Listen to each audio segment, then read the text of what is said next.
కాన్సస్లో శ్రీనివాస్ కూచిభట్లపై జాత్యహంకారి కాల్పులు జరిపిన Austin bar దగ్గర నుండి మా ప్రతినిధి శ్రవణ్ మరింత సమాచారం అందిస్తారు.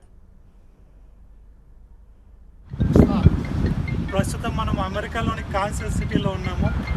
అమెరికాలో ఉన్న ఆస్టిన్ బార్ అండ్ గ్రిల్లో 2 రోజుల క్రితం ఇక్కడే 7:45 ఒక విషాదం చోటు చేసుకుంది. ఇద్దరు ఇండియన్స్ అండ్ ఒక అమెరికన్ మధ్యలో జరిగిన వాగ్వివాదం ముదిరి కాస్త గొడవకు దారితీసింది.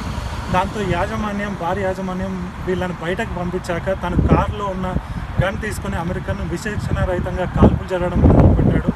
సో ఒకతను అక్కడెక్కడే మరణించగా ఇంకొకతను హాస్పిటల్ పాలవడం జరిగింది. వీళ్ళిద్దరిని కాపాడడానికి ప్రయత్నించిన ఇంకొక అమెరికన్ అబ్బాయికి కూడా బుల్లెట్ గాయాలయ్యాయి. తనకి ఒక బుల్లెట్ ఇక్కడ షోల్డర్ పైన అండ్ ఒక చేయి పైన తగిలింది. సో ఇదే పార్కింగ్ లాట్లో ఇక్కడే ఆ విషాదం చోటు చేసుకుంది.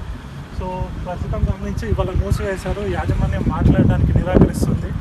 రేపు తిరిగి రెస్టారెంట్ని ఓపెన్ చేస్తున్నారు. ఇప్పటికే ఆల్రెడీ లోకల్ మీడియా అంతా కవర్ చేసింది. మీరు ఇక్కడ చూడొచ్చు. మీరు లోకల్ మీడియా కూడా ఇక్కడ వచ్చి న్యూస్ కవర్ చేస్తున్నారు. అండ్ మనల్ని కూడా అడగడం జరిగింది, ఇండియన్స్ ఏమనుకుంటున్నారు, ఇండియన్ మీడియా ఏమనుకుంటుంది అని వాళ్ళ మీడియా కూడా మనల్ని అడగడం జరిగింది.